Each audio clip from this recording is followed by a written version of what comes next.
alternative option?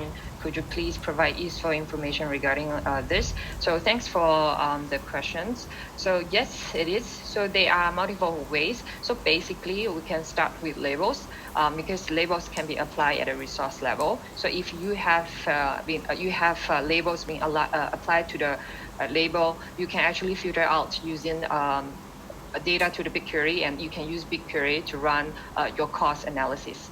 So this is one way. And second way, we have a similar concept. The data we have detailed usage cost data that has been provided. This data is also exported to BigQuery. That is a checkbox for you to whether you want to enable it.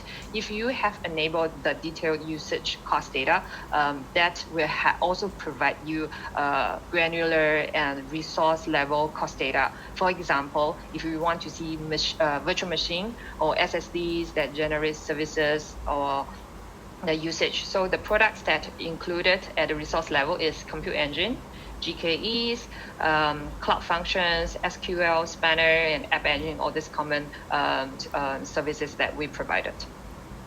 Yep, 100%. So do check out the schema for the detailed cost export. I believe resource name is part of it as well.